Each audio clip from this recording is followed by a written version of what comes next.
आइए बात करते हैं राज्य सरकार के खिलाफ भाजपा के आक्रोश रैली की।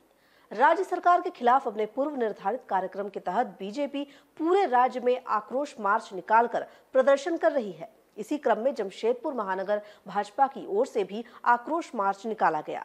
सभी भाजपाई जमशेदपुर अक्षेस कार्यालय तक रैली की शक्ल में पहुंचे और जमकर प्रदर्शन किया। जमशेदपुर में आयोजित आक्रोश रैली सह प्रदर्शन में भाजपा के प्रदेश अध्यक्ष दीपक प्रकाश मुख्य रूप से शामिल हुए। वहीं सांसद विद्युत वरण महतो, प्रदेश प्रवक्ता कुणाल सारंगी, अभय सिंह सहित महानगर भाजपा के तमाम नेता और कार्यकर्ताओं ने आयोजन में शिरकत की। जमशेदपुर के सांकची स्थित अक्षेस कार्यालय तक सभी भाजपाई रैली के रूप में पहुंचे, जिसके बाद सभी ने जमकर प्रदर्शन किया। इस दौरान भाजपा कार्यकर्ताओं ने जेएनएसी के विशेष पदाधिकारी कृष्ण कुमार के खिलाफ जमकर नारेबाजी की। अपने संबोधन में प्रदेश अध्यक्ष दीपक प्रकाश ने राज्य सरकार के खिलाफ जमकर निशाना साधा। उन्होंने वर्तमान हेमंत सोरेन सरकार को पूरी तरह भ्रष्टाचार में लिप्त बताया और कहा कि ऐसे भ्रष्ट और निकम्मी सरकार को तत्काल गद्दी छोड़ देनी चाहिए। चुनाव से पूर्व जनता से किए गए एक भी वायदों को पूरा कर पाने में वर्तमान हेमंत सोरेन सरकार पूरी तरह नाकाम रही है।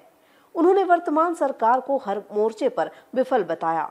उन्होंने झारखंड सरकार को पिछड़ा विरोधी करार देते हुए कहा कि पंचायत चुनाव में पिछड़ों को आरक्षण देने की सुविधा अन्य राज्यों में दी गई है, लेकिन झारखंड सरकार ने ये लागू नहीं किया क्योंकि वो पिछड़ा विरोधी सरकार है। देखिए, पूरे प्रदेश में 54 स्थानों पर इसी प्रकार के प्रदर्शन का कार्यक्रम भारतीय जनता पार्टी के कार्यकर्ताओं के द्वारा, जिला इकाई के द्वारा, मंडल अध्यक्ष की इकाई के द्वारा किया जा रहा है। और इसका मुख्य उद्देश्य है कि झारखंड की 3.5 करोड़ जनता आज हाहाकार मना, पानी हो, बिजली हो, सड़क हो, चिकित्सा हो, अपराध हो, पूरी तरह से सरकार हर मोर्चे पर विफल सरकार है। पंचायत के चुनाव में पिछड़ों के हक और हुकूक के साथ अपमान करने वाली सरकार है। पंचायत के चुनाव हो रहे हैं लेकिन पिछड़ों के अधिकार को देने का काम राज्य की सरकार है। आदिवासियों के साथ सबसे ज्यादा अत्याचार अनाचार करने वाली सरकार है। सर्व समाज आज परेशान है और इसलिए भारतीय जनता पार्टी ने तय किया कि इस सरकार, जिस सरकार के मुख्यमंत्री, उनके सलाहकार, उनके विधायक प्रतिनिधि अपने लिए सिर्फ और लीज का पट्टा लेने का काम किया, ये भी भारतीय जनता पार्टी इसको बहुत ही दुर्भाग्यपूर्ण मानती है। और नैतिकता के सवाल पर उनको इस्तीफा देना चाहिए।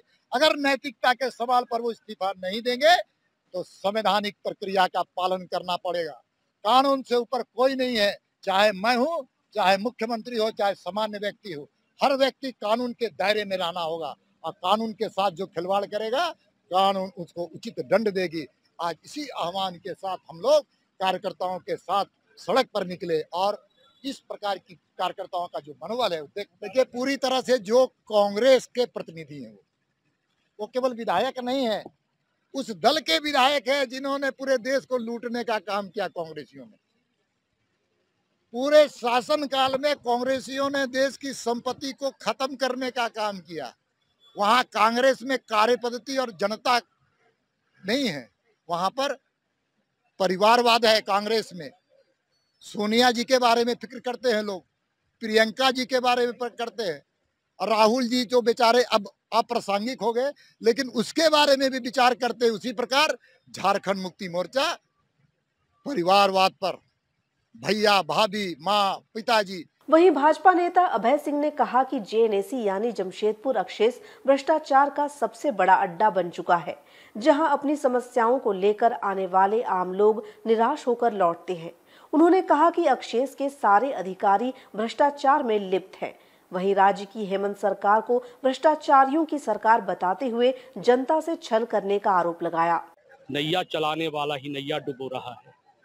आज जिस प्रकार की घटना पूरे संपूर्ण झारखंड में है और विवश होकर के भारतीय जनता पार्टी के प्रदेश अध्यक्ष को यहाँ आना पड़ा। जमशेदपुर नोटिफाइड एरिया कमेटी जो भ्रष्टाचार का सबसे बड़ा अड्डा है, जो नमूना है भ्रष्टाचार की, अगर गंगोत्री कहा जाएगा तो जमशेदपुर अधिसूचित क्षेत्र समिति, जिसके अंतर्गत 10 थाना क्षेत्र है, 7 लाख की आबादी है। केवल वोट बैंक में अगर उसको आप आगे बढ़ाएंगे तो यह 15 लाख से ऊपर की आबादी के बीच में यह कार्यालय खड़ा है। और इस कार्यालय में न वृद्धा पेंशन, विधवा पेंशन, भ्रष्टाचार का नमूना, सड़क, पानी, बिजली, शिक्षा, चिकित्सा, सारे बिंदुओं का यह केंद्र है। लेकिन इस केंद्र से जब लोग आते हैं तो निराश हो जाते हैं। सड़कों के नाम पर लूट, बंदर बाट, मेजरमेंट घोटाला सबसे बड़ा घोटाला है। 5 लाख की प्राक्कलन राशि अगर सड़क बनाया जाता तो 2 लाख की सड़क बनती है और 3 लाख का सड़क जो है इनके पॉकेट में घुस जाता है। अगर आज इसको अगर जांच कर दी जाए तो नोटिफाइड एरिया कमेटी के सारे अधिकारी पदाधिकारी जेल की सलाखों के अंदर बंद होंगे।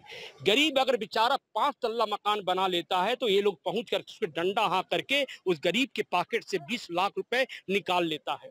अगर इन संपत्तियों की जांच होनी चाहिए। ये लोग जाते हैं दूसरे के यहाँ पर जांच करने के लिए, पहले इनकी जांच की जरूरत है। ये लोग कहाँ पर अवैध अतिक्रमण करके घर बनाए हैं, मैं सबका लिस्ट जानता हूँ। बागुनहातू में, बागुन नगर में, बिरसा नगर में, यहाँ पर वर्षों से लोग 40 वर्ष से लोग यहाँ पड़े वाले लोग यहाँ पर विकास की गंगा को अवरुद्ध करके रख दिए है और इसकी जांच होनी चाहिए। हर पदाधिकारी घूम फिर करके 3 वर्ष में फिर ये नोटिफाइड एरिया कमेटी के अंदर आता है। आप 2-3 अधिकारियों को देखिए, या तो जेएनएससी में होगा या मानगो के एमएनएससी में होगा या जुसलाई नगर पालिका के अंतर्गत होगा। ये सारे लोग वहीं पर घूमते रहते हैं और आज जो आए हैं हम लोग तो यही आगाह करने आए हैं कि अब इस सरकार जा रही है और नई सरकार आने वाली है जो भारतीय जनता पार्टी की सरकार है। जहां तक पंचायत राज की बात है, पंचायत राज के मामले में या सरकार को इतना विश्वास नहीं था कि अगर दलीय राजनीति के तहत अगर लोग उतरते, जेएमएम अपना कैंडिडेट उतारता, भाजपा अपना कैंडिडेट उतारती, आरजेडी अपना कैंडिडेट उतारता, जेएमएम कांग्रेस अपना कैंडिडेट उतारता, तो लोगों को लगा कि इससे पूरे ट्रांसपेरेंसी हो जाएगा कि हमने विकास कितना किया है गांव में। गांव की सरकार बनती बता देती कि फूल निकला कि तीर कमान निकला कि पंजा निकला। यह सरकार को वापस लेना पड़ा और ये सरकार कह रही कि हम गरीबों की सरकार, हम गांव की सरकार है। ये सरकार ना तो गांव की सरकार है, या ना सरकार शहर की सरकार है, या सरकार ना मजदूरों के ना नौजवानों की सरकार, या सरकार केवल भ्रष्टाचारियों की सरकार है। इधर कड़ी धूप के बीच प्रदर्शन करने पहुंचे जमशेदपुर सांसद अचानक बीमार पड़ गए, जिन्हें आनन फानन में टाटा मुख्य अस्पताल ले जाया गया, जहां उनका इलाज चल रहा है। सांसद को लू लगने की संभावना जताई जा रही है। फिलहाल अस्पताल के चिकित्सक उनका इलाज कर रहे हैं।